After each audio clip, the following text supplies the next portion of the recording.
A paz do Senhor. Estamos tratando neste trimestre sobre o tema Profetas Maiores, mensageiros de Deus em tempos de angústia, esperança e salvação.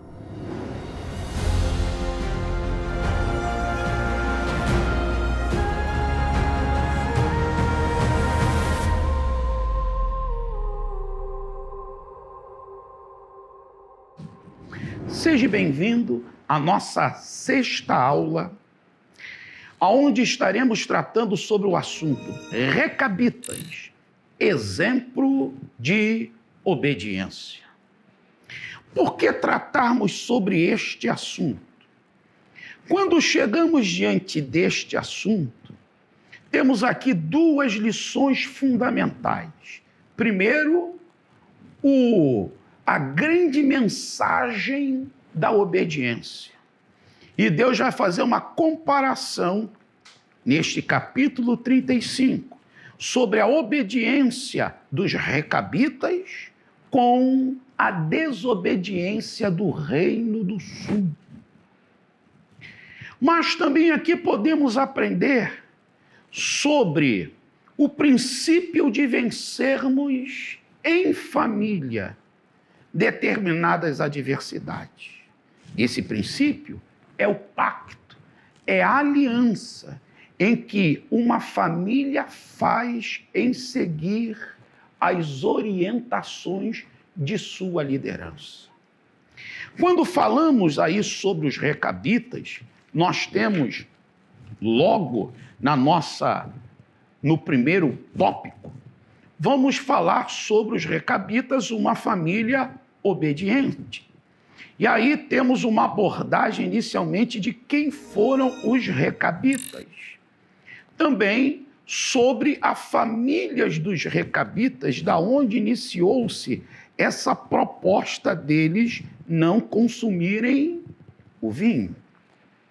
Ainda analisando sobre esse ponto de muita importância, nós lemos claramente que eles, quando são colocados à prova, porque Deus fala a Jeremias, leva os recabitas para uma das salas do templo e ali coloque copos ou cálice, coloque vinho e diga a eles para que eles possam assim beber.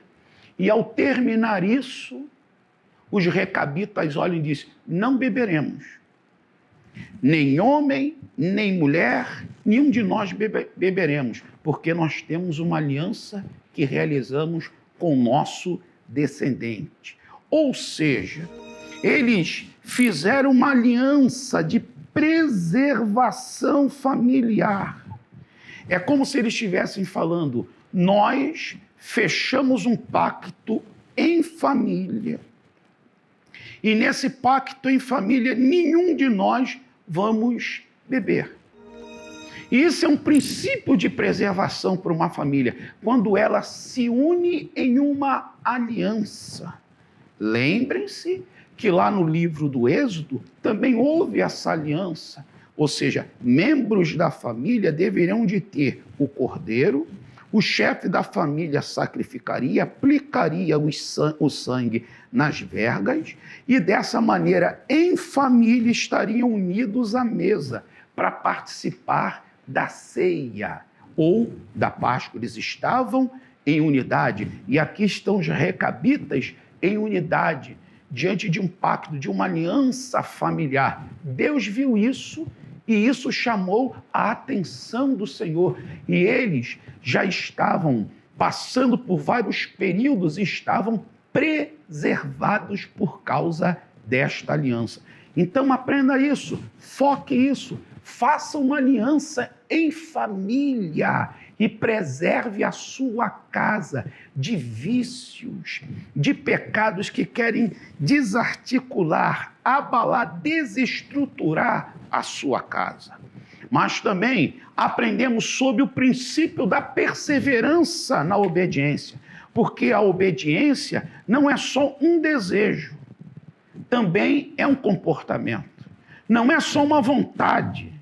É muito mais do que uma vontade, é algo implantado no teu coração e na tua alma que você fala, vou viver, vou praticar. Sei que não vai ser fácil, mas eu vou perseverar. E aí Deus agora traz esse contraste para a nação de Israel. Uma família obediente e, de um lado, uma nação em total desobediência. Uma família que conseguiu ser obediente a um princípio que um líder da família trouxe, e uma nação que era desobediente aos seus mandamentos. E aí vamos logo entender também que a palavra obediência leva-nos ao sentido de que parar para ouvir com atenção e procurar cumprir as ordens determinadas por uma autoridade constituída de forma legítima. Quando analisamos isso, vamos entender que o primeiro princípio é ouvir bem. Para ser obediente, pare para ouvir quem está falando. Segundo, aprenda a se subordinar à autoridade que está falando. Se você recebe uma instrução, ouça. Primeiro nível. Segundo, vai lá, se submeta. Fique debaixo dessa autoridade. Faça o que lhe foi determinado. Em relação a Deus, ouça direito o que Deus diz, vai lá e realize sem reclamar, sem contra-argumentar, sem contrapor, sem colocar vírgula. Aceite a direção do Senhor. Esses são os dois fundamentos. Agora, quando chegamos nesta lição sobre a obediência, tomando por base o capítulo 35, onde se fala dos recabitas, nós temos aí a obediência de forma prática. E aí nós temos exatamente 7 pontos que estão na lição. Leia, analise. A obediência deve ser integral. Você vai notar que todos da família obedeciam. A obediência implica em tomar atitude. É postura, é comportamento. A obediência implica guardar a palavra. Então você ouve e guarda. Você não ouve e sai pelo outro ouvido. Você ouve, leva para dentro do coração, depois imprime na sua mente e isso vai fazer com que você viva aquilo. A obediência implica ouvir com atenção. Está sendo dito, pare para ouvir, analise. Bloqueie qualquer outro tipo de ruído que possa existir.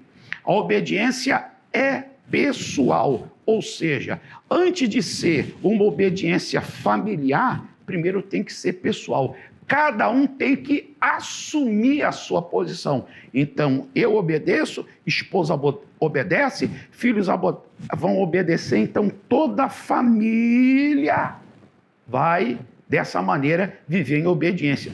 E isso vai desencadear também para a igreja. A obediência promove mudanças e a obediência é sustentada pela fidelidade. Ainda quando analisamos Jeremias capítulo 35, afinal, quais são as bênçãos decorrentes da obediência? Aí nós temos bênçãos na família. A família estava preservada, a família dos recabitas estava guardada, ou seja, passavam-se séculos e anos, de geração em geração, eles estavam ali guardados e protegidos. Então, a obediência, ela atrai a bênção muito especial da proteção, dos livramentos. Ela também atrai as promessas divinas, porque Deus fala a Jeremias, diga aos descendentes de Recabe que, saiba disso, não faltará descendente deles que estejam diante de mim. Promessas divinas. A obediência atrai também promessas divinas. E a promessa é um serviço, ou seja, a obediência promove um serviço constante diante de Deus. Todo aquele que obedece, Deus vai lhe dar o privilégio e o prazer de servir constantemente ao Senhor. Assim aprendemos que a obediência se manifesta em 3 níveis dentro desta passagem. Pessoal, Deus chamou Jeremias e ele foi obediente em levar a sua palavra. Aí temos o segundo nível, o familiar. Foca-se uma família de pessoas obedientes, a família dos recabitas. E coletiva, Deus esperava também que o reino de Judá, o reino do sul, as duas tribos, também assim se tornassem um povo obediente. Então, nessa lição, somos convidados, primeiro, a fazermos uma aliança dentro da nossa família, de servir ao Senhor, de obedecer ao Senhor, de ser do Senhor, de viver uma vida voltada para o Senhor.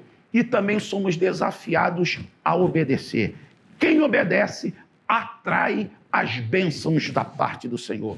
O irmão pode ler Deuteronômio 28, 1 e 2. E que Deus continue nos abençoando.